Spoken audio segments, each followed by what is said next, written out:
Hello. And Mrs. Carol Smith. Welcome to the program. Thank you. May I say how delighted we are to be on Passion. We've looked forward to speaking to an African television station for decades. This is something we have looked forward to for such a long time, and we are so happy to be here. Thank you. Mr. Aaron Smith was a young, bright, and principled Oxford University graduate who was recruited by the Colonial Office and posted to Nigeria. He took his final examination a year ahead of his class. He also married Mrs. Carol Smith, whom he met while they were both at Oxford University. Together they went to Nigeria, where they had their 2 children.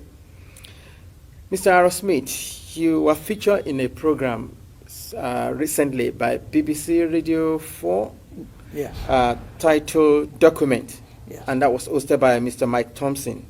Yes. You are alleged that the British government rigged the first and most important election in the history of Nigeria in 1959 in favor of the North. Am I correct? Yes. How long were you in Nigeria for? From 1955 to 1960. And we were based in Lagos. I was on the staff of the Department of Labour. I was largely occupied with employment problems, all the employment exchanges, and statistics, and international reports, and was kept pretty busy. I was also stationed in Lagos in charge of the capital and the port. I was the port labour officer as well, and I also devised a port labour scheme and later a social security scheme, which was one of the first in Africa, which guaranteed workers some income after they'd finished work. It was a providence scheme. As I say, it was called the National Providence Scheme, and I was very proud to have put that on the statute book. I was going to ask you what your role is. You've mentioned 3 important. Is there any particular name given to your office while you were there? Just labour officer. I was a labour officer, a senior civil servant. Okay. I only intended to stay in Lagos initially for 2 tours of duty. Although, because of this conflict with the elections,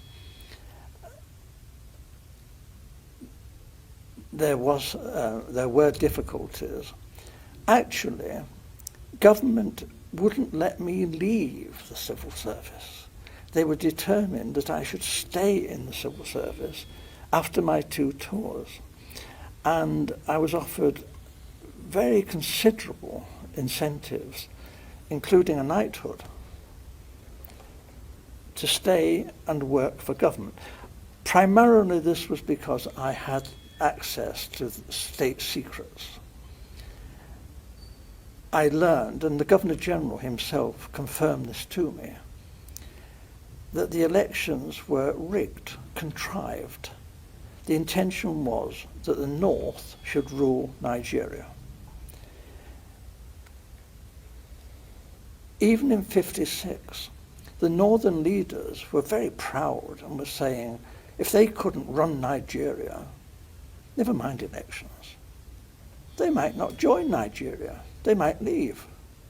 And we all thought, well, how would they survive? There were no industries, there's not a great deal of agriculture, some groundnuts in the north. This wasn't very practical at all. And then it was, the Governor-General seemed to be thinking that the North couldn't, even if it won an election, rule Nigeria by itself. The South wouldn't stand for that. So there had to be a partner, either the Igbos in the east or the Yoruba in the west, to team up with the North. What he didn't want was for the 2 southern parties, the Igbo and the Yoruba, to team up to form the government, because he believed the North wouldn't tolerate that and talked about leaving the federation. So as I learned, in a small way at first, but very rapidly I learned about the election fixing, and as I say, this was confirmed to me by the Governor-General. He actually said that he wanted me to know the truth, because he wanted me to know how much trouble I was in. You mentioned statistics. You were collecting figures. Is that for labor and unemployed people only, or general? Primarily, but obviously my interest was in the population Of generally. Nigeria. Yes, and Awolowo, the Yoruba leader of the action group, Yep. and Chief Enaharo, they too, other people were saying, where are all these millions of people in the north? Where are they? We're going up there to campaign. We want to know, you know. And you see all these, you know, thousands of miles of not very developed countryside, and yet the northerners are claiming that their voting registration figures are larger than in the south, you know, larger, far more people up there. Well, actually, if you went through the Igbo land, you know, Enugu and that, you saw lots and lots of people. If you went to Ibadan, again, Ibadan teeming, you know, with millions of people.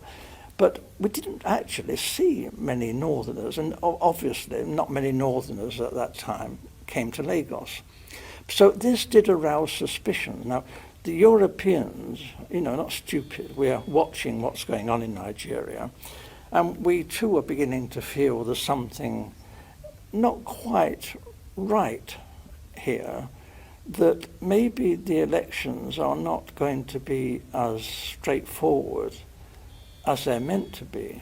Nigeria was being described as the showcase of democracy, and it was expected that the nationalist leaders would win through. But actually, when the election results were announced by the Governor-General, before the vote was even in, he didn't vote, didn't count for that, he didn't wait for that. I have to tell you, the British were counting the votes, and the British cannot be trusted. They look after their friends. Loyalty is the big thing for the British.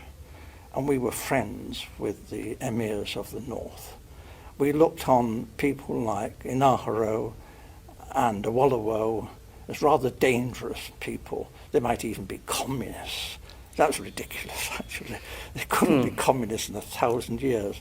But this was a sort of thing that was being said. And we were, Europeans, were getting a bit worried about all this. It wasn't quite the honest, straightforward election that we were hoping for. Apart from Professor Anderson and Dr. Patrick Wilmot that supported your submission on the rigged election, there were other people who also served in the colonial office in your days. I mean, who opposed to this submission? Initially, I was warned of what was going on by my senior officer, a Major Bunker. I didn't know, and I knew that the Governor-General had directed me to take all the office staff of the Ministry of Labour to help Chief Okoti Igbo in politicking in Warri. And this was most irregular, and I refused to do this. Having refused an order, I know what the drill is. You resign. I resign my post. That is the proper thing to do. What they did then was rather devious. They persuaded me to withdraw my resignation, and when I did, they sacked me. It didn't go through, but I thought this was a bit low after I'd resigned and was prepared to leave the country. This was not very nice behaviour. They later withdrew this and said that I had been of some service to the state, and actually commended me for what I had done, and said I could leave Nigeria with splendid testimonials, and we shook hands on this. And this was done with the recognition of the Deputy Governor-General, Sir Ralph Grey. And then I left Nigeria the first time and took up a job as a personnel officer, a very big job, with the Esso refinery. And then government came after me, declared that I was a traitor, and I had betrayed the British people, ought to be imprisoned, and I lost that job. And then they came to me again and said, it's all been a big mistake. dreadful mistake. I'm a jolly decent chap, Oxford chap, and they put me on a plane straight back to Nigeria, where I'd make up for the time I'd been away. There was a great deal of good work for me to do, and we fell for this. We shouldn't have gone back, but we did. Now, if you recall what you said about the role of the Governor General and the attitude of the British government in particular, regarding the fear that Awolowo, Okotie-Eboh, and the lot of them from the south are dangerous, is there a particular reason? Why the fear from the British government? Is it that they don't want to release or relinquish Nigeria? They still want to control Nigeria? They knew that the North would do as they said after independence. If it had any, the North would just, because it was their habit, they liked the British, whereas the nationalists were an unknown factor. Actually, when they took the flag down and hoisted the Nigerian flag, not one of the major nationalist politicians was there. They weren't even on the platform. This was incredible. These were the people who had sought independence. The people in the North didn't want independence. They didn't want the British to leave. So this was a farce. And for most Europeans who were very close and watching this, we were disgusted. We thought this really had been manipulated, this election. It was unworthy. It was unworthy of the British people, this. This was no honest, straightforward thing that you would expect Britain, the mother of parliaments, to do. This was cheap and low and criminal. And I opposed it. And I opposed it then, and I've opposed it ever since. And I'm telling you the truth. And I was warned, if I told you this state secret, my life could be forfeit. Earlier on, you said the British government wanted the North in alliance with either of the southern region, either with the Yorubas or with the Igbos. But without which they cannot they can't do it this rule the country. The problem was that Awolowo was a highly principled man. Okay. You didn't talk to Awolowo about squalid deals and fixing things. Awolowo was not that kind of person. If you read his books, this man was a world statesman. And his young lieutenant, Chief Enaharo, was brilliant, absolutely brilliant. However, they did do a deal with Zik, Dr. Azikiwe, okay, from the East. Dr. Azikiwe, there was this big problem in Nigeria. It's the same big problem in America and in Britain. How do you get funds to fight elections? The candidates in Nigeria had no money, but they did have marketing boards, which were a kind of semi-nationalized industry. And they borrowed money from the marketing boards. But there was a suspicion that Dr. Azikiwe, who has formed his own bank, the African Continental Bank, was actually bankrupt. But he was borrowing very large sums of money from the marketing boards and not necessarily repaying the loans. Mm. We knew this. We had a great secret service. All the politicians' phones were tapped. All the politicians' mail was opened. Everything that any major politician did in Nigeria, we knew in hours. We watched. We knew all that was going on. Are you saying, in essence, that Dr. Azikiwe took money? He was blackmailed by the British to do our bidding. We told Dr. Azikiwe that he could go to prison if an inquiry was carried out into his bank and his financial circumstances. However, we would not want to be vindictive if Dr. Azikiwe was cooperative in helping forward the plans that we had made in the best interests of Nigeria.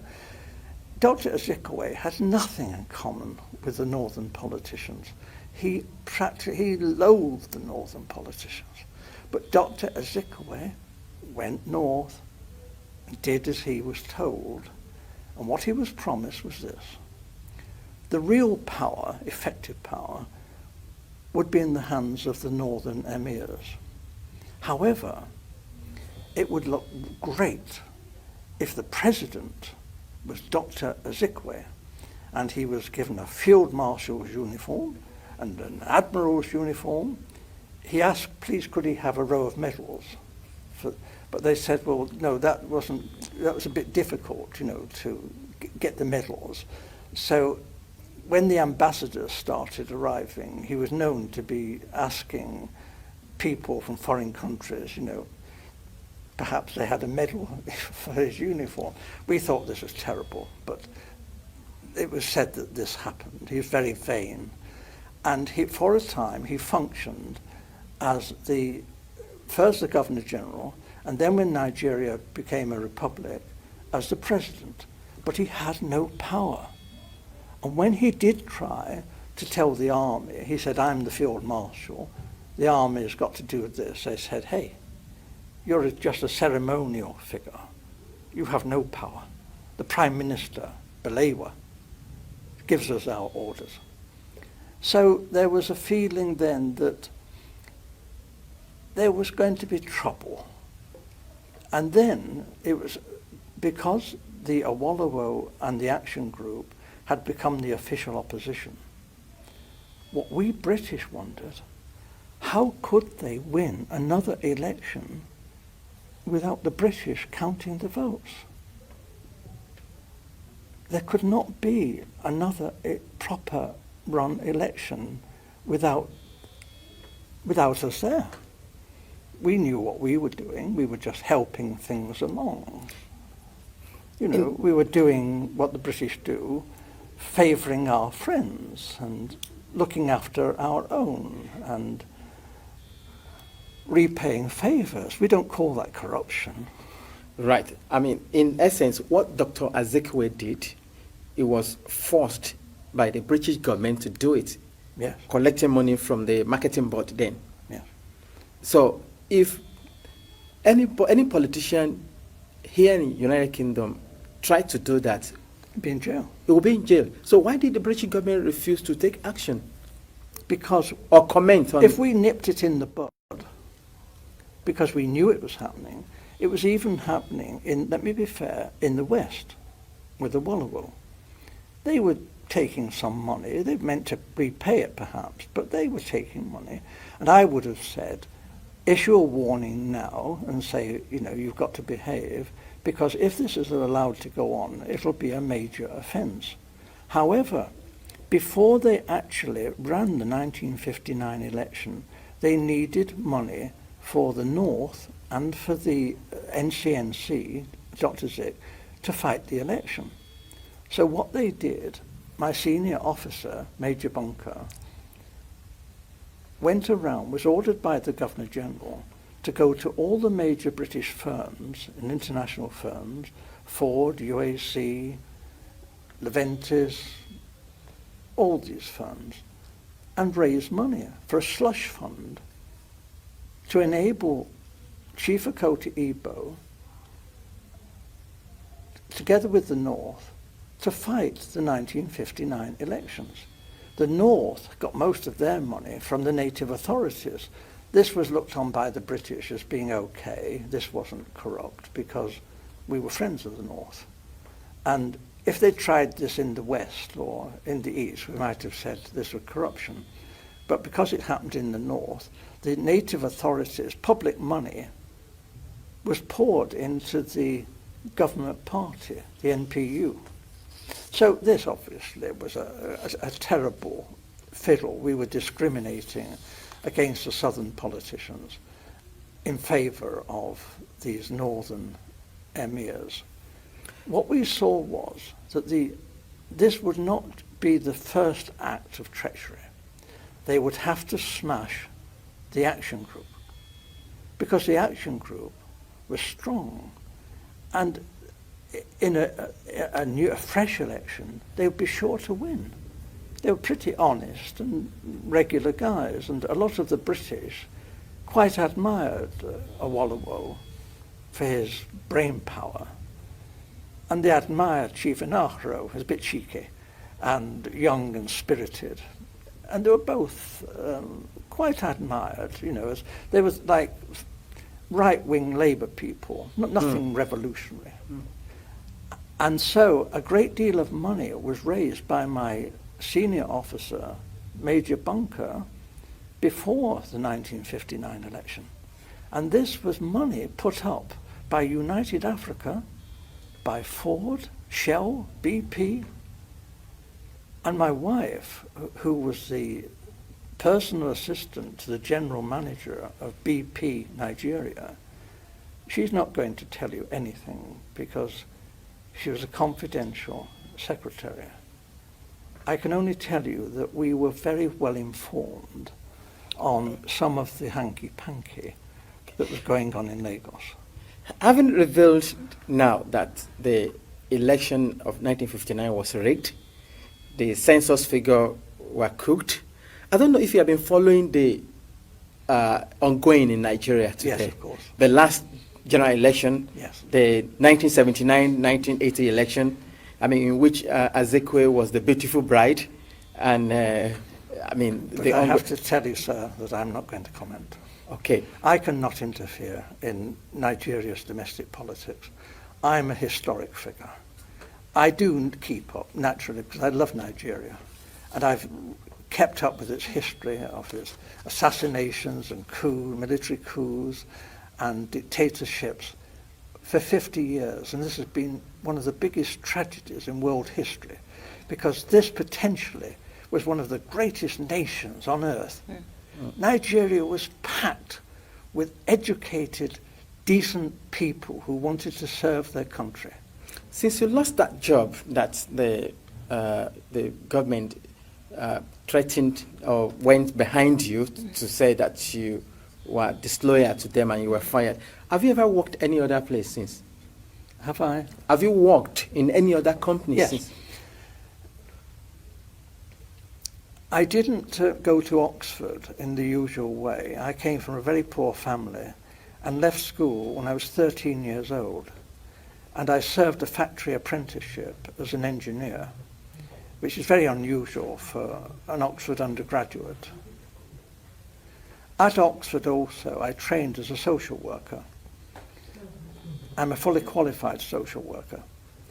So although, and as a personnel officer too, although the government stopped me working when I returned to this country and I was quite ill, I did a lot of voluntary work from this time on, both in the medical field, in the field of young girls. We also had campaigns on comprehensive schools. So I've kept very busy over the decades, although I have been kept out of employment quite deliberately. And when I did take up work, the government came after me and behaved abominably. And they did the most appalling things. They framed me with money missing. When I worked as a humble postman, after I'd worked as a personnel officer, I delivered the post to the workers who I'd employed. And they forced me out of that. They framed me. And later, when I was working in a labour exchange, they used the foulest methods to get me out of work. They told me they would. They said, the Governor General said, unless you do what I say, you will never work